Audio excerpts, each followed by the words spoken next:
So 11 months ago, I handed in my resignation and I walked away from the security of my corporate salary and walked into self-employment. That meant no boss, no steady paycheck, and no safety net. Just me, my skills, and a vision. And it has been the hardest 11 months of my life, but it has also been one of the most rewarding. And I wanted to share that journey with you in case this is something you also want to do. So if you're interested, let's have a chat. So if you're seeing me for the first time, welcome. My name is Rachel and I'm a corporate career coach, speaker and consultant. And I work with overwhelmed professionals to help them go up the career ladder or to transition out into successful businesses of their own without burnout. I also work with corporate companies and help with their leadership development and well-being and inclusion strategies in the hopes that they can create psychologically safe spaces for their workers. So it's only 11 months in,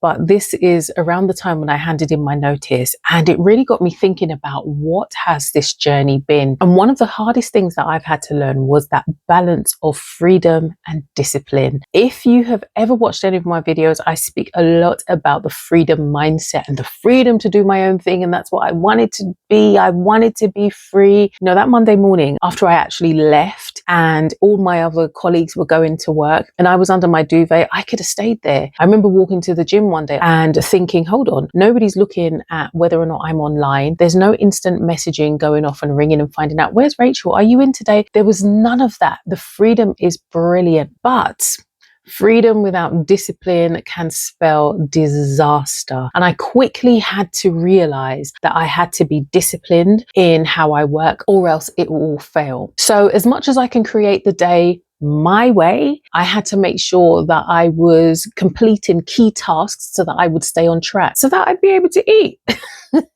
So one of the things that I did bring back though was a tool that I used when I was in my corporate job, and it's the 135 task list. And what you do is you put down everything that you have to do that day, but break it up into one big thing, 3 medium things, and 5 quick wins. And that has really kept me on track, because when you put in everything that you have to do that day and you're able to go through it, it means that you can have a productive day if you are getting done the one big thing that you have to do, 5 quick wins, tick them off, and 3 medium things that will keep pushing you on and keep a momentum. So if I don't know if you've heard of that task list, or if you haven't and you want to give it a try, I've got a copy of it in the description below. You can download that for free and give it a try and let me know how it works for you. The second thing was just that harsh reality of not having a guaranteed paycheck. That was difficult. You're looking at, the bills coming out direct debit, and you may not have had an invoice paid, or somebody didn't get back to you and pay you properly. And you're thinking, oh my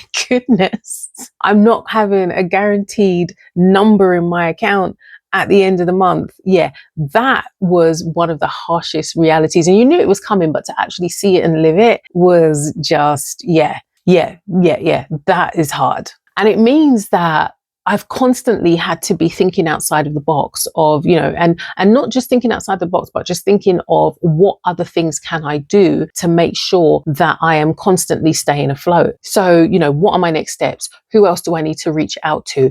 Has that company got back to me? Has that individual got back to me? All of those different things. It's like constantly thinking of what am I doing next until I get into a space where I'm a lot more established. But then also thinking about other skills as well. And this is where I always say it's really important to do your skills audit and think about your knowledge, skills, and experience. Any of us can probably have about 3 different businesses in us. We just haven't put it together and we just haven't leaned into it. But I've had to think about, what are my other skills? I'm a crafter, so I can make money from there. And also not being above part-time work. That's another thing. It still means that you're working to your own schedule and you're not in a fixed contract. So the harsh reality is you constantly have to be on the ball thinking, what else do I need to do to make sure that I stay afloat? So it's really forced me to put a lot of that into action in how can I use my experiences, my skills, my knowledge in different ways so that I can bring in streams of income from different spaces. The third thing that I found was just how isolating it really can be. There's no stopping by somebody's desk. There's no instant messenger pop-ups from your colleagues. There's no, let's go out to lunch together. And sometimes when you're in the office, you want to shut your door, you want to be away from everyone. And now it's like, there's nobody here. It's just crickets. And there are some days, if both of my boys are out, I could literally just be here on my own for the whole day and have no interaction. That's some days if I don't have any calls. Maybe it's a day that I'm filming. And the loss of that little chit chat that you can have throughout the day with work colleagues does mean that it can be quite isolating. But one of the things that I have done over this past year is really start building up my network on LinkedIn. And LinkedIn has just turned into my office away from office. And I will connect with people on a daily basis, and people will connect with me and start having conversations in the DMs. And from that, we're not just talking clients. I've actually found friends, people that I can network with, people that I have collaborated with. It really has been a good space to connect and take away from what can be at times a really isolating experience. For some of you, I know that you might be on LinkedIn, and sometimes I say, you're a LinkedIn lurker. You're kind of there and you're not there because you're not quite sure what to put out there and how to post and how it's going to be perceived by people at work. It is very important that you do start making those networks, especially if you're thinking about leaving your 9 to 5, because you need to train that muscle, build relationships that aren't about selling, but about building a network, because you're going to need that network for when you come out. And you're also going to need that muscle of how you're showing up online so that you can stand out as an authority. And if that's you and you're not quite sure how to show up on platforms such as LinkedIn, again, I've got a guide for you. It's called the LinkedIn Post with Confidence Guide, and you can download it for free in the description below. And it will give you some tips of how you can show up as an authority and how you can start posting today with some prompts that I've thrown in for free. One thing that kind of is akin to the isolation, but I really wasn't prepared for it, was the shifting relationships. And this was losing people that I'd known for years because I've stepped away from the organization. I'm not just speaking about random work colleagues, but I'm talking about people that I had spoken to and had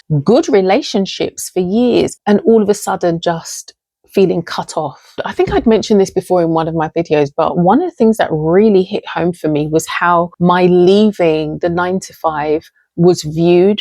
And it was viewed very differently to when I'd had a promotion of sorts about 2.5 years before. At my leaving do, when I was changing roles within the organization, I want to say that there were about 40 people.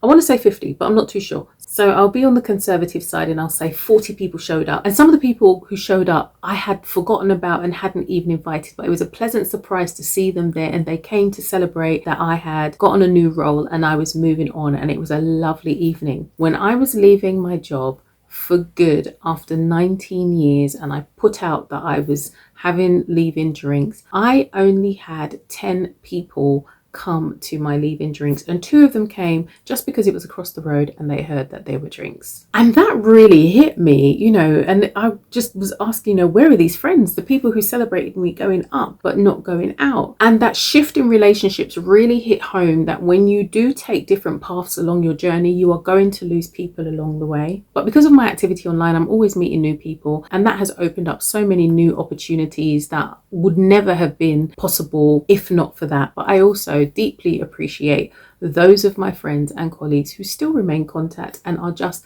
the same way, whether I've been in the organization or not, have just remained true and true from day one. And the last thing that really hit home, and again, these are things that are going to happen, but when you're actually in it, it's just like, oh my gosh, that having to be the full owner. Being self-employed means you are everything from the CEO and everything in between to whatever the baseline in your business is. You are doing everything. As much as I carry out social media management for other people, I am my own social media manager. I am the director. I am HR. I am finances. I'm admin. You have to take on every role, which means as well that every decision in the business comes down to you, which is a good thing, but it can also be taxing. And that's why it's really important to be able to have a set way of working so that you don't become overwhelmed. And what I've started doing is having set times during the day for certain things and cutting off at a certain time, because it's so easy to keep going on and on and on. So that has been my 11 months. New people, there has been new opportunities, there has been sleepless